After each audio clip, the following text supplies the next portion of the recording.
Shekinah glory, Shekinah glory, Shekinah glory, rest on me.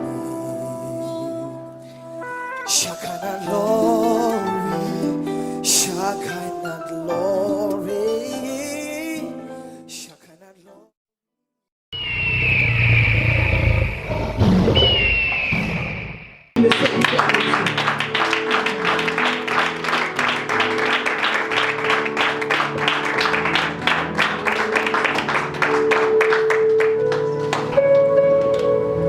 Alléluia. Est-ce qu'on peut acclamer le Seigneur? Est-ce qu'on peut célébrer le nom de Jésus de Nazareth? Alléluia. Seigneur, merci pour ces privilèges, cet honneur immense que tu nous accordes d'être réunis autour de ta parole. Elle est vivante et permanente. Elle donne la vie. Et ce matin, nous nous disposons que tu nous parles, que tu nous édiques, que tu nous enseignes, que tu nous corriges et que tu nous amènes à la ressemblance de Christ. Nous te bénissons pour le Saint-Esprit ce matin qui est là. Au nom de Jésus, nous avons ainsi prié. Amen. Alléluia. Est-ce que vous avez été bénis par l'état de louange et d'adoration? Est-ce que vous pouvez acclamer les Seigneurs pour le bénir? Alléluia. Je le dis souvent, ne prenons jamais pour acquis le fait que nos bien-aimés chantent. C'est une grâce. Amen, amen, amen. Pour avoir été quelque part un jour dans une église où il n'y avait même pas de drôme, le pasteur disait, bon, qu'est-ce que je vais faire? Bon, on se débrouille avec. Amen, amen. Donc c'est une grâce. Alléluia. Amen. Et chaque chose que nous avons la considérer comme une grâce. Amen.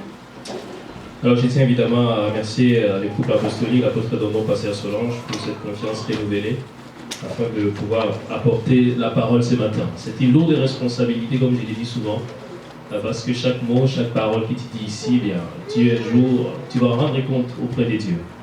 Et voilà pourquoi on doit prier beaucoup comme ce que vous avez fait pour le prédicateur, parce qu'il nous faut la sagesse divine. Alléluia. Amen.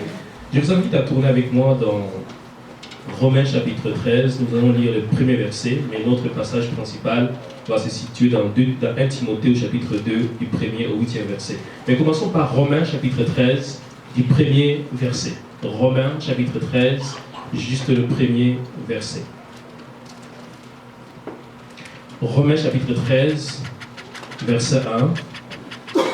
Que toute personne soit soumise aux autorités supérieures, car il n'y a point d'autorité qui ne vienne de Dieu.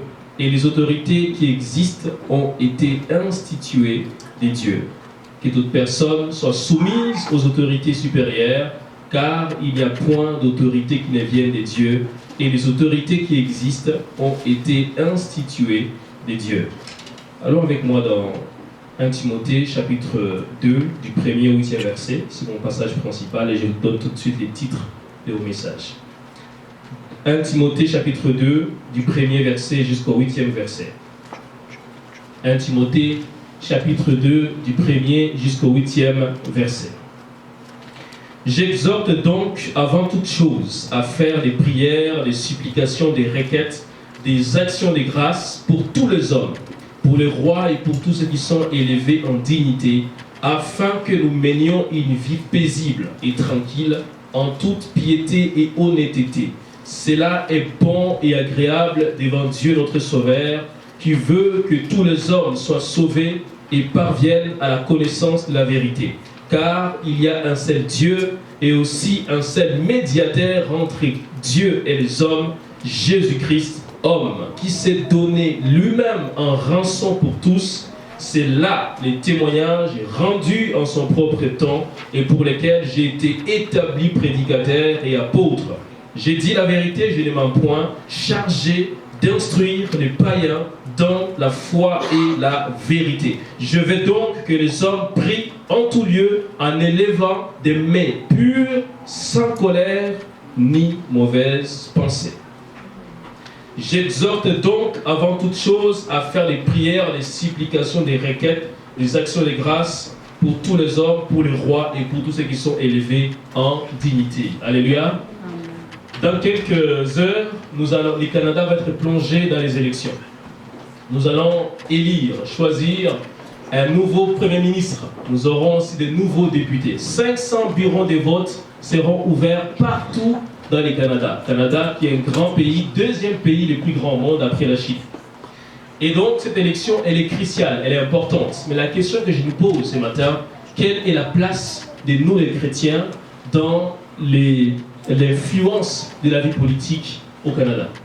Et le titre de mon message, c'est « Comment et pourquoi prier pour avoir des autorités selon le cœur de Dieu ?»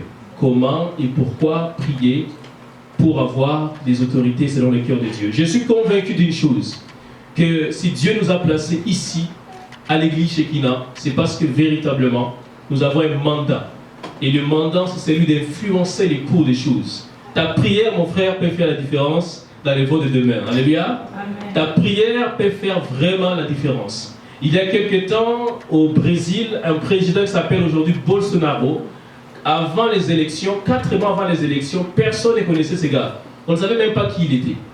Mais 4 mois plus tard, le gars est devenu président de la République aujourd'hui. Et ce gars, il est chrétien, évangélique. Qui l'ont porté au pouvoir, ce sont les évangéliques de Brésil qui se sont mobilisés pour dire « Nous voulons désormais nous lever, prier, non seulement prier, mais se mobiliser pour aller dans les bureaux de vote et voter un de nous, un de nôtres, qui sera président de la République. » Et aujourd'hui, il est président de la République.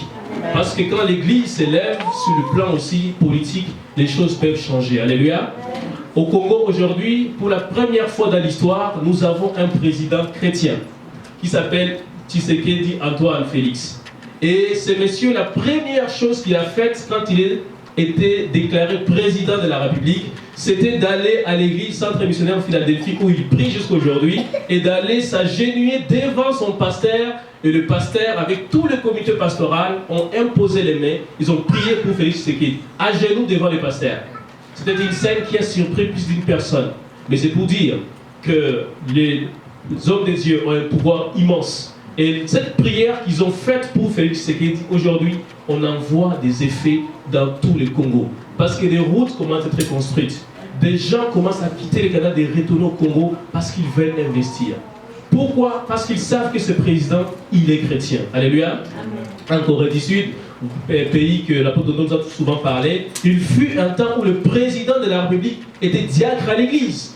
Et ce pays qui, en 1970, était presque rien. Mais aujourd'hui, c'est parmi les pays les plus développés du monde. Pourquoi? Parce qu'à un moment donné, au cours de l'histoire, ils ont connu des présidents chrétiens qui ont posé, qui ont planté des graines. Et aujourd'hui, ce pays, il est développé. Donc moi, je crois que Dieu peut aussi susciter un président chrétien, un premier ministre chrétien au Canada. Alléluia. Mais nous avons un rôle à jouer. Et ce rôle, c'est celui de prier pour ces personnes-là. Alors, comment pouvons-nous prier? Et pourquoi devons-nous prier? Pour que Dieu nous donne demain les autorités selon le cœur de Dieu. David, dit la Bible, c'était un homme selon le cœur de Dieu. Or, David était non seulement le chantre que nous connaissons, mais aussi il était chef d'État. Et en tant que chef d'État, il avait plein de responsabilités. Et cet homme, s'il a exercé l'influence qu'il exerce aujourd'hui, c'est parce que quelque part, David, il était effectivement l'homme selon le cœur de Dieu. Il avait Dieu dans son cœur. Et donc aujourd'hui, ce matin, ma prédication ne va pas se tourner autour de ton besoin, ni autour de ta difficulté. Je sais que peut-être que tu en as, mais je prie que Dieu intervienne dans ta vie pour la résoudre au nom de Jésus. Et ma prédication ce matin se tourne vers qu'est-ce que nous pouvons faire aujourd'hui? Comment pouvons-nous prier efficacement pour que demain, grâce à notre prière, Dieu influence les cours des choses pour que Dieu élève des autorités canadiennes demain. Il fut un temps, il y a de cela 3 mois, j'étais invité à Montréal pour une conférence avec Canada pour Christ, une organisation. Et dans la conférence, il y avait une députée fédérale qui avait été défaite aux élections et qui m'a dit, vous savez, monsieur pasteur Emmanuel, moi j'étais député fédéral pendant 4 ans. Et j'ai vu combien, quand on est chrétien, on peut même influencer la sphère politique. Parce qu'ils ont pris des décisions contre mes valeurs, j'ai dit non, et c'est là qu'ils m'ont mis dehors. Mais j'ai dit, ma soeur, Dieu se souviendra de toi au nom de Jésus. Et donc, les textes que nous avons lus de Romains chapitre 13, verset 1, l'apôtre Paul, qu'il a écrit, nous rappelle que toute autorité qui existe, elle vient de Dieu. Alléluia. Amen. Et dans le psaume 115, si ma mémoire ne me fait pas défaut, la Bible dit que l'élévation ne vient ni de l'Orient ni de l'Occident, mais elle vient de l'Éternel. Et parce que toute autorité est instituée des dieux, vient des dieux, et donc Dieu, demain, les Canadiens vont aller voter. Mais c'est Dieu qui aura choisi le premier ministre. Alléluia.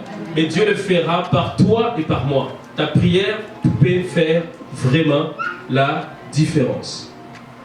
Dans le texte que nous avons lu de 1 Timothée chapitre 2, l'apôtre Paul écrit à son fils spirituel Timothée. Et il lui parle de quelque chose de très étonnant.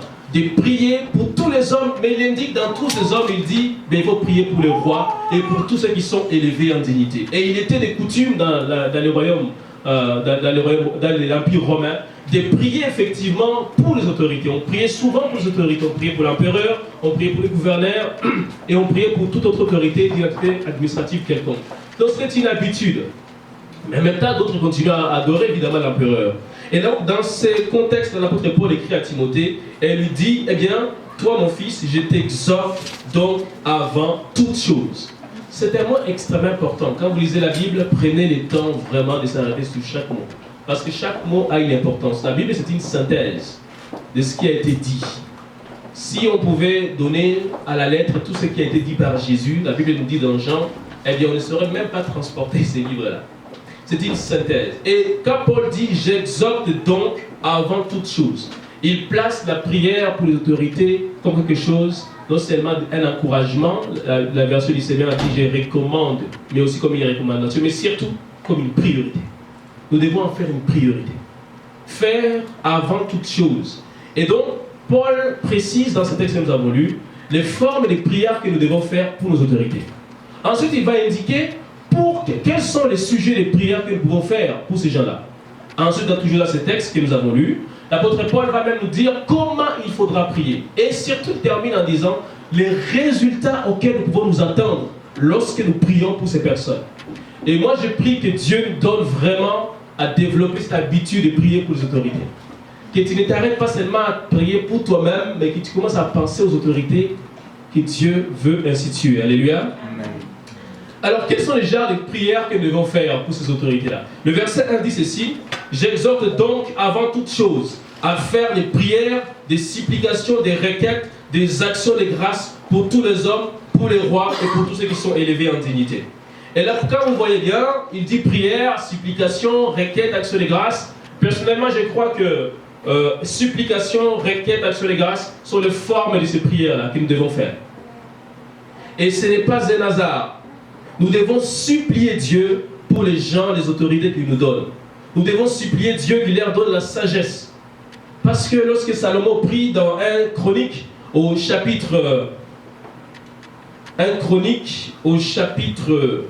Chroniques, chapitre 1, verset 10, dans 2 Chroniques, chapitre 1, verset 10, Salomon dit ceci: « Accordez-moi donc de la sagesse et de l'intelligence, afin que je sache me conduire à la tête de ce peuple. Car qui pourra juger ton peuple, ce peuple grand ?» Salomon demande de la sagesse. Et c'est une chose que nous devons supplier Dieu, c'est de dire: Seigneur, je t'en supplie, donne la sagesse à notre député qui sera élu. Parce que la sagesse, parce que ces gens-là ont tellement de responsabilités.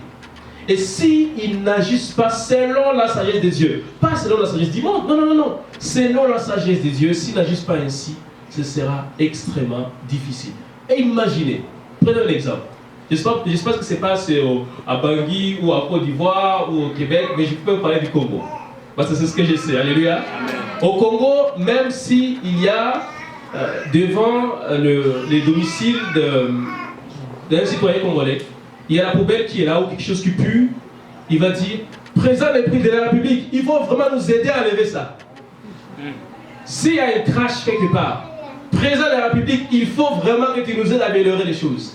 S'il y a un enfant qui a été chassé à l'école, Président de la République, il faut que tu nous aides à donner. Alors tout le monde s'attend à ce que le président réponde à tous les besoins. Là, on ne parle pas des ministres. Chaque ministre va venir: Monsieur le Président, j'aimerais vraiment que vous puissiez me donner quelque chose. Le Premier ministre va venir. Chaque ministre viendra. Là, on ne parle pas des autres politiciens et des opposants qui demandent aussi leur part. Mes amis, être président, on demandait à Félix Tshisekedi, notre président, on lui a demandé: depuis que vous êtes président, est-ce que c'est facile? Il dit: ouf, c'est pas facile. Si Dieu n'était pas avec moi, je ne sais pas comment j'aurais fait. Et chaque jour, je demande à Dieu de me donner la sagesse pour diriger ce Congo. Parce que je me rends compte que ce n'est pas facile. Ce n'est pas facile parce que ces gens, effectivement, sont débordés par toutes sortes de demandes. Qu'est-ce qu'ils vont faire? Qu'est-ce qu'ils ne vont pas faire? Quand on a élu Obama, tous les Noirs pensaient que tous les problèmes des Noirs des États-Unis allaient être résolus. Tout le monde pensait ça. Mais le problème, c'est que la chose, c'est que les problèmes sont demeurés tels qu'ils sont. Il ne peut pas tout faire. Et c'est là qu'un homme qui a la sagesse de Dieu peut agir d'une manière totalement différente. Donc c'est une chose qu'on peut supplier. C'est dire, Seigneur, je t'en supplie, donne à la personne que tu vas choisir, que ce soit les députés de Sherbrooke, que ce soit le Premier ministre, donne à cette personne de la sagesse. Donnez aussi de l'humilité. Parce que quand ces gens sont élevés en dignité, comme la Bible nous dit, à un moment donné, que tu le veuilles pas, l'orgueil commence à rentrer dans les cœurs. Déjà peut-être qu'ils aimaient Dieu hier, mais dès qu'ils prennent le pouvoir, ils se détournent de Dieu. Des gens qui étaient attachés aux églises, en tout cas ils étaient membres, mais quand ils deviennent présidents, deviennent des orgueilleux, ils ne veulent rien savoir de pasteur ou de l'église. Et ça prend de l'humilité pour que ces gens ne tombent pas dans l'orgueil. Et dans ta prière pour les autorités, inclus cela dans des supplications. Seigneur, je t'en supplie, donne de la sagesse, donne aussi de l'humilité. Donne de la sagesse, donne aussi de l'humilité. Parce que plus tu pries pour ces personnes, plus Dieu va agir. Parce que la prière du juste, nous dit Jacques, a une grande efficacité. Et le mot efficacité signifie, ça produit des résultats. Peut-être la première fois que tu vas prier, tu ne vas pas voir des choses se passer visiblement. Mais dans le cœur de la personne, quelque chose va commencer à se passer. Et je prie que tu sois de la génération des gens vraiment qui prient pour les autorités politiques au nom de Jésus. Amen. Non seulement sagesse et humilité, mais il faut se demander que Dieu, il faut supplier aussi plutôt que Dieu leur donne du courage. Du courage. Parce que ces gens mettent en place des réformes parfois qui sont impopulaires. La députée qui me parlait me dit parce que les gens m'ont imposé des choses, et j'ai eu le courage de dire non, c'est contre mes valeurs et on l'a évincé du parti. Ça prend du courage. Et ça, il faut supplier ce Dieu pour dire Seigneur, je t'en supplie, donne du courage à ces personnes. Donne du courage, donne de l'audace à ces personnes.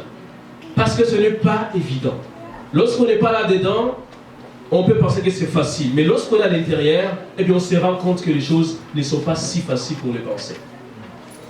Suppliez Dieu pour qu'il leur donne, pour terminer, la protection. Écoutez, on peut avoir l'impression que le Canada, c'est le pays le plus sécuritaire au monde. Mais ne trompez-vous. Parce qu'il fut un temps, je crois 6 mois à peu près, à Toronto, il y a un gars qui était dérangé mentalement, qui est rentré dans une camionnette, qui a foncé sur la foule, et plusieurs personnes à Toronto ont trouvé la mort.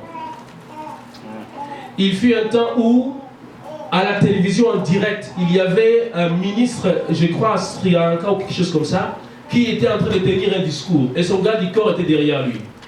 En direct de la télévision, le garde du corps sort les revolvers et tire à bout portant sur le ministre. Et le ministre s'est effondré en direct de la télévision par terre. Il faut supplier Dieu pour qu'il leur donne la protection.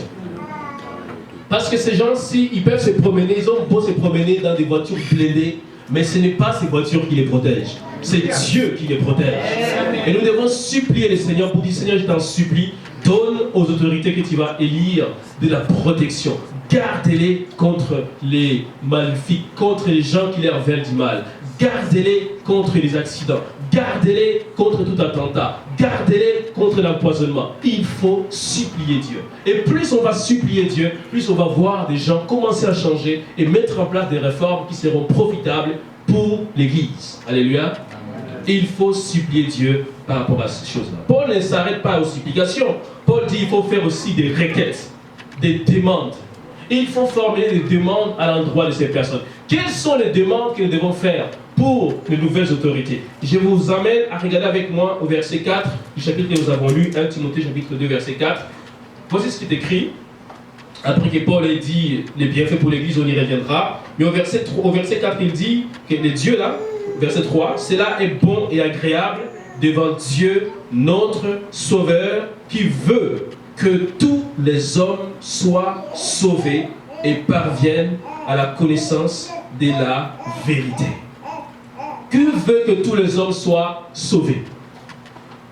S'il y a une requête que nous devons faire, prioritaire, c'est Seigneur, sauve Trudeau, sauve les autres députés, sauve telle personne, sauve telle autorité. Parce que si ces gens sont sauvés, mes amis, on va voir la différence. Amen. Mais s'ils ne sont pas sauvés, eh bien, ce sera difficile. Et le mot sauver signifie en grec, non seulement ça signifie justement de nous sauver, comme les termes originaux, mais ça signifie aussi de guérir, ça signifie aussi de délivrer. Nous devons prier que Dieu délivre ses autorités de tout ce qui concerne la franc-maçonnerie. Amen. J'ai regardé une vidéo à Martinique et on demandait aux députés de Martinique, on leur dit, est-ce que vous êtes franc-maçon? Il faut voir comment ils parlent avec à l'aise. Ils sont à l'aise. Oui, je suis franc-maçon. D'ailleurs, je viens de sortir d'une réunion qu'on avait tout à l'heure. Ils sont à l'aise à parler qu'ils sont francs-maçons. Écoutez, ces gens-là sont exposés à des choses qu'on ne peut pas imaginer. Il faut être là-dedans.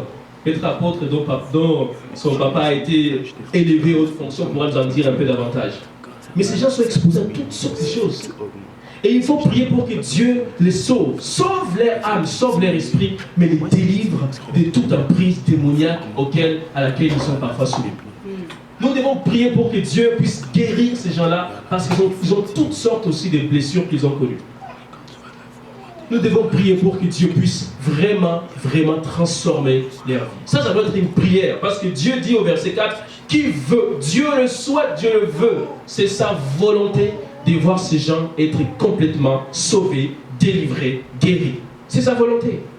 Non seulement qu'ils soient sauvés, l'apôtre Paul ajoute d'autres raisons, qu'ils parviennent à la connaissance, pas d'une vérité, non, de la vérité. Parce qu'aujourd'hui, quand on parle, les gens disent, oui, mais toi tu as ta vérité, moi j'ai la mienne aussi. La vérité, elle est relative. Et les théologiens appellent ça l'ère de la post-modernité. Donc chacun a sa petite vérité. Donc il n'y a plus de vérité coulée dans le béton. Non, ça existait à l'époque où on nous trompait, où l'église catholique nous trompait. Ça n'existe pas, il n'y a pas la vérité, il y a une vérité, pas la vérité. Donc chaque personne a sa petite vérité. La Bible dit, il faut prier pour qu'ils parviennent à la vérité. Et la vérité, ce n'est pas une chose, mes amis.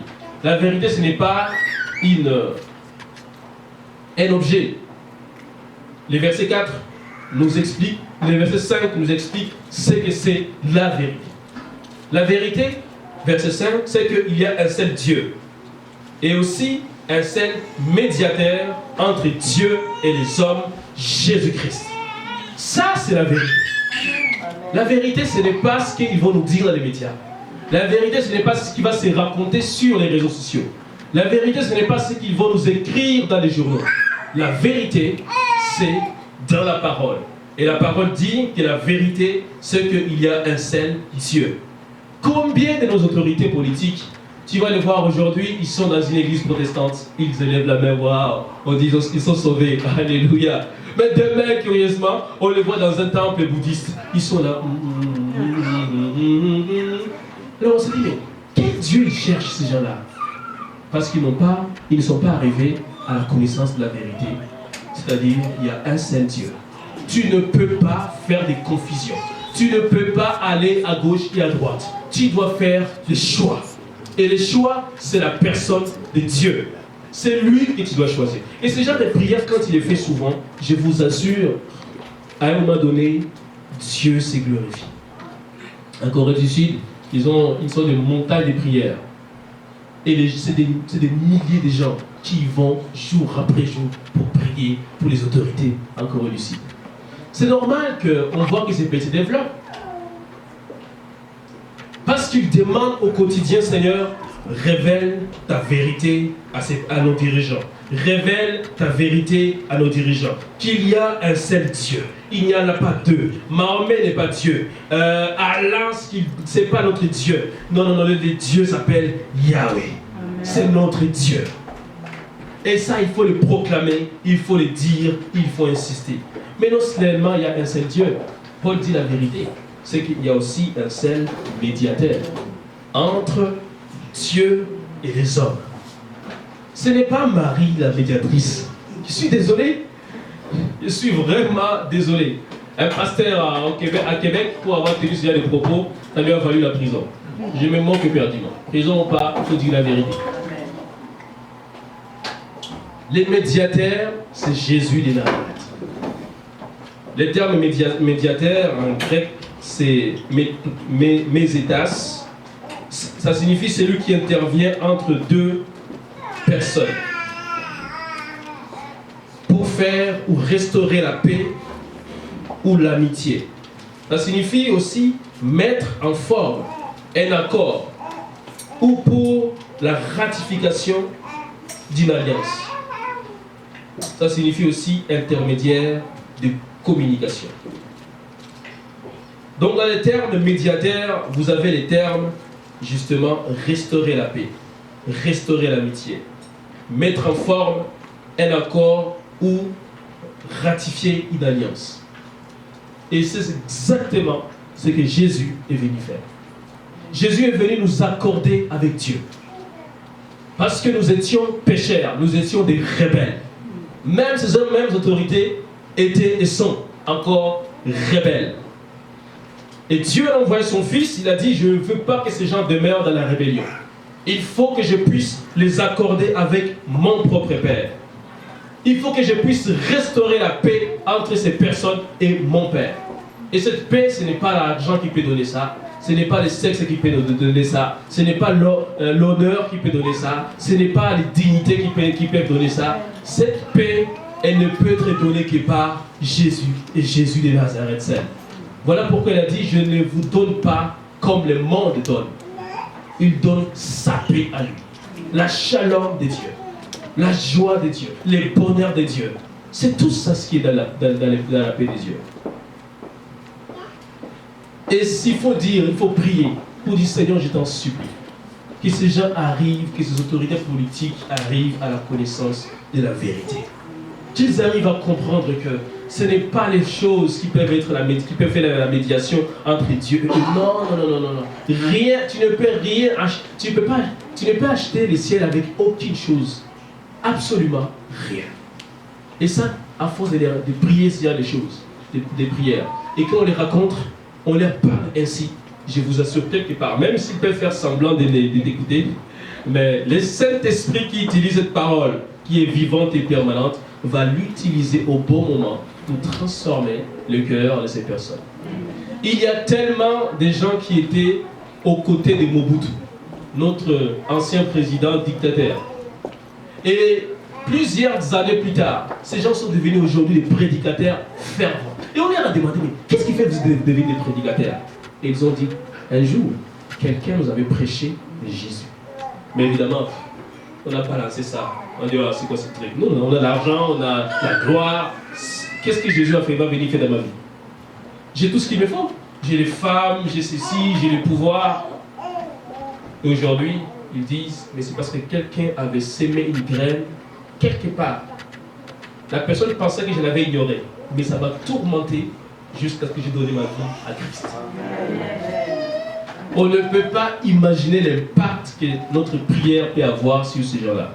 On ne peut pas avoir l'impact que juste une seule parole peut exercer sur ces personnes. Et je prie que Dieu fasse de toi désormais une personne qui a une influence auprès de ces gens-là.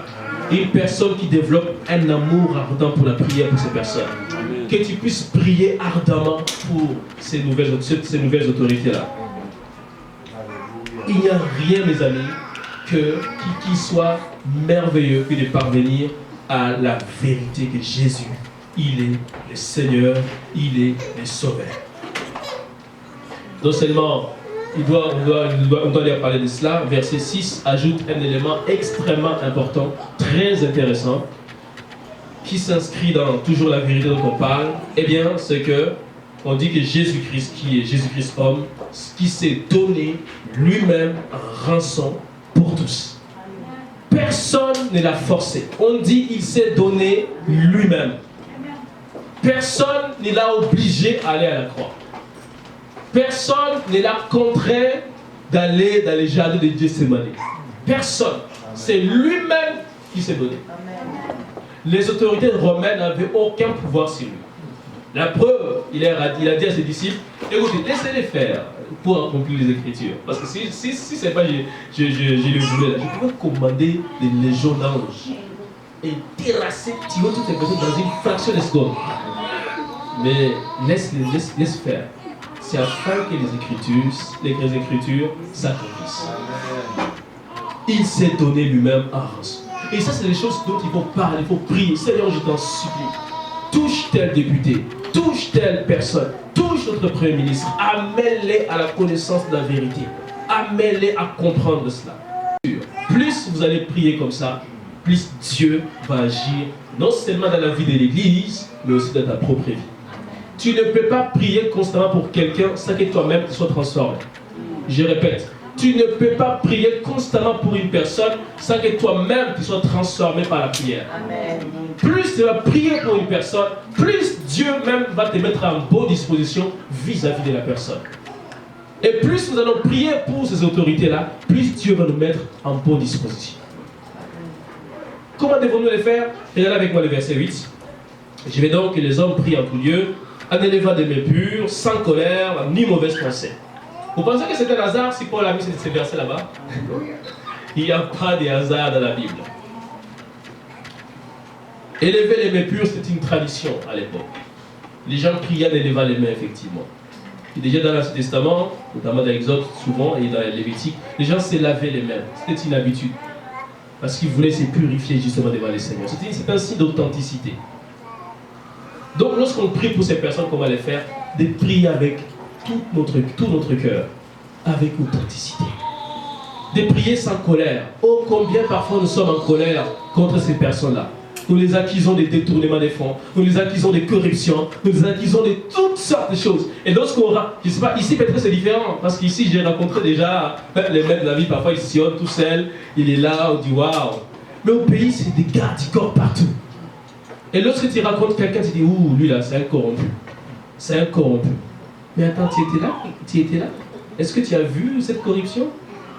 Souvent, et du coup, quand tu tiens ce genre de discours, tu ne peux pas prier avec un cœur pur. Tu vas prier avec colère. Et Paul dit, prie sans colère. Et cette phrase-là, ne s'adresse pas seulement pour prier pour les autorités, elle s'adresse à nous-mêmes. Quand tu pries le Seigneur, quel est l'état de ton esprit, de ton cœur? Prier avec colère, ça arrive. Mais Paul dit, ce n'est pas ça qui doit être fait. Est-ce facile? Non. Surtout si ça a mal tourné quelque part, ou une affaire a mal tourné. Mais Paul dit, prie sans colère. Prie sans colère. Prie sans colère. Prie sans colère. Prie sans colère. Ni mauvaise pensée. Ah, ça c'est difficile. Ça c'est très difficile. Parce que c'est pas pour vous, dès que parfois on se met dans la prière, ta pensée commence à aller dans tous les sens. Tous les sens. Et Paul dit, prie pas avec mauvaise pensée, mais avec bonne pensée. Et cette pensée-là, c'est celle de Christ, qui est pure, qui est honorable, qui est vertueuse, qui est digne de louange, qui est digne d'approbation. Philippiens chapitre 4. Plus tu vas prier comme ça pour les mauvaises autorités, plus Dieu va agir. Comment Dieu va-t-il agir? Je vous amène au verset 2. Voici comment Dieu va agir. Lorsque l'apôtre Paul dit de prier pour les rois et pour tous ceux qui sont élevés en dignité, il dit ceci, afin que nous menions une vie paisible et tranquille en toute piété et honnêteté. En toute piété et honnêteté. Afin que nous menions, nous les chrétiens, qui allons prier pour les nouvelles autorités qui seront choisies, élues, une vie paisible. En d'autres termes, pour que nous soyons en paix. En Corée du Nord, si on te voit seulement avec une Bible, c'est la prison directe. Et ça, c'est la peine la moins sévère. Sinon, on te tue. Il est formellement interdit. Sur leur titre, sur leurs conditions de voyage pour rentrer en Corée du Nord, une de leurs conditions spécifiques, il est interdit d'apporter la Bible dans ces pays. Pourquoi? Parce que les dieux qu'ils adorent, c'est les chefs, les pères de l'indépendance. C'est lui qu'ils adorent comme Dieu. D'après l'index de l'église persécutée, un site internet, chaque année, la Corée du Nord bat les records. arrive toujours en tête des pays qui persécutent les chrétiens. Priez pour que nous puissions mener une vie paisible. Amen. N'aie jamais considéré que le fait qu'on soit là en paix, c'est un acquis. Jamais, jamais, jamais. Ces chrétiens, qu'est-ce qu'ils ont fait? Qu'est-ce qu'ils ont fait à Dieu? Absolument rien. Et je suis sûr que certains d'entre eux se disent, Seigneur, pourquoi nous? Pourquoi ne pas être comme le Canada? Pourquoi ne pas être comme la Suisse? Pourquoi ne pas être comme tel pays? Pourquoi nous? Il fait quelques années en Centrafrique, les chrétiens et les musulmans se sont entretués d'une manière qu'on ne peut pas expliquer. C'est des frères qui du jour au lendemain, le frère sort de sa maison avec une machette, coupe, lui le musulman, il coupe la tête du chrétien. En Centrafrique. C'est arrivé au Rwanda. C'est arrivé aussi au Congo avec les Lema et les Lende. Deux communautés qui s'en déchirent d'une manière qu'on ne peut pas expliquer. Si nous vivons en paix, c'est par la grâce. Amen. Et c'est parce que les hommes qui nous ont précédés ont prié. Des gens comme l'apôtre et d'autres ont payé les prix pour que les pays vivent en paix. Amen. Amen. Ce n'est pas un hasard, c'est parce qu'il y a une génération qui s'est levée pour dire Seigneur, nous appelons sur ces pays la paix. Nous appelons sur ces pays la paix. Amen. Parce que le Canada n'a pas toujours été en paix. Il fut un temps où il y avait la guerre entre les francophones et les anglophones. Et si aujourd'hui nous sommes en paix, c'est parce qu'il y a des gens qui ont prié pour ça. Paul dit, si vous voulez avoir ces résultats, eh bien les résultats c'est la paix dans votre pays, mais aussi la tranquillité. Il y avait un frère que j'avais accueilli en 2011, il venait de la Russie. Et il m'a dit, tu sais Emmanuel, la chose qui m'a frappé ici, ce n'est pas le fait que j'ai été admis au doctorat, mais c'est parce que quand je suis arrivé ici à Sherbrooke, j'ai vu les gens se promener tranquillement. Là, les policiers passent sans te déranger. Il dit ça, c'est une chose qui m'a étonné. Il dit comment ça? Il dit parce que en Russie, les Noirs sont traqués, tués comme des bêtes, comme des animaux. Dès qu'un Noir fait une gaffe, c'est tous les Noirs qui sont récupérés, jetés en prison. C'est un pays où on manger dans les vrais termes, dans le vrai sens du terme, les Noirs en Russie. C'est un pays où l'Église est persécutée. Alors mes amis, si nous ne prions pas quotidiennement pour nos autorités, malheureusement nous risquons d'être comme ces pays. Mais je prie au nom de Jésus que Dieu touche ta vie, touche ton cœur. Dieu mette dans ton cœur les bonnes dispositions pour que tu commences à prier pour les nouvelles autorités qui seront élues ici demain au nom de Jésus. Amen. Non seulement prier pour vivre en paix, en tranquillité, mais aussi prier pour vivre en toute piété. Attachement à Dieu, voilà l'essence de la piété. Que les chrétiens s'attachent de plus en plus à Dieu. Ça me fait mal, apôtre, quand les gens arrivent ici. Et quelqu'un qui priait constamment d'une manière fervente en Afrique, mais arrive ici. Tu dis, viens à l'église, mon frère. Ah non, je vais venir. Première invitation. Je vois ça avec Ambushigena. Deuxième invitation. Troisième invitation. À un moment donné, il ne répond plus à tes appels.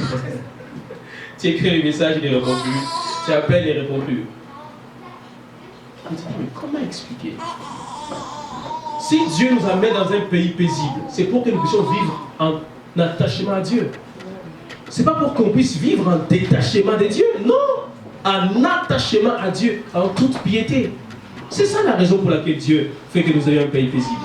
C'est pour qu'on puisse s'attacher à Dieu, pour qu'on puisse s'attacher à l'Église, pour qu'on puisse aimer Jésus, pour qu'on puisse servir Jésus. Et je nous encourage, nous qui sommes là ce matin. Servons le Seigneur. Restons attachés à Jésus. C'est lui notre raison de vivre. On peut avoir des emplois, on peut avoir des boulots, on peut avoir de ceci ou cela. Mais écoutez, ça ne nous amène pas au ciel. Ça va rester sur la terre ici. Amen. Ce qui nous amène au ciel, c'est le fait que nous soyons restés attachés à Jésus dans la sainteté. Amen.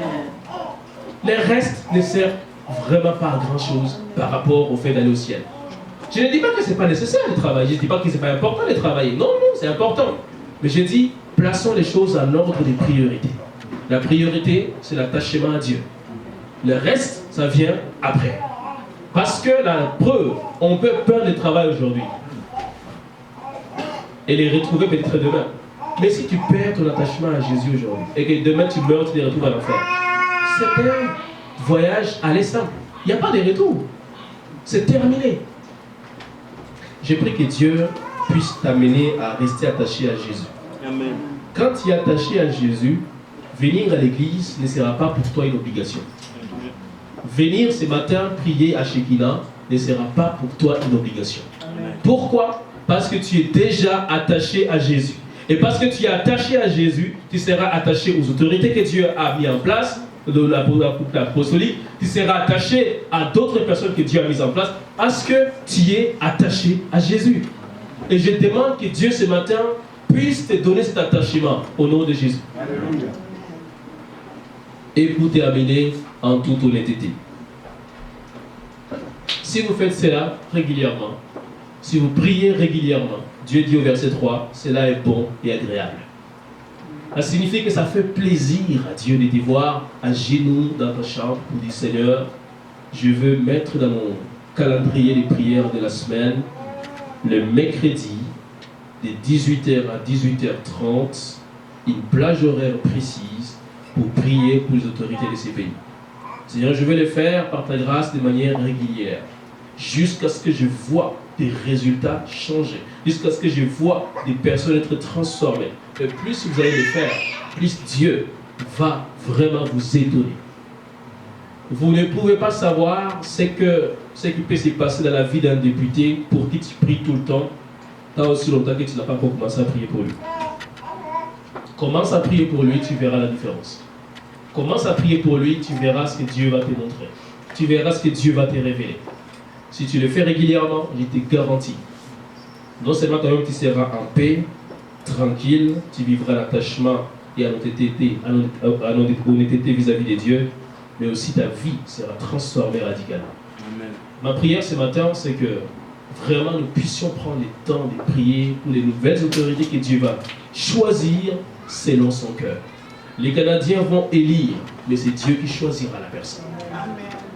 Alléluia. Amen. C'est Dieu qui choisira la personne. Alors j'aimerais juste que tu te mettes debout, nous allons prier le Seigneur. Je vais indiquer quelques sujets de prière et j'aimerais vraiment que tu pries, que tu dises ma prière demain va faire une nette différence dans l'isoloir. Ma prière va changer le cours des choses. Ma prière demain va amener un impact positif. Ma prière va amener une transformation auprès de ces personnes. Donc j'aimerais juste d'abord que tu remercies le Seigneur et dans la foulée j'indiquerai les différents sujets de prière. Commence par remercier Dieu pour ces messages que tu as entendus ce matin au nom de Jésus.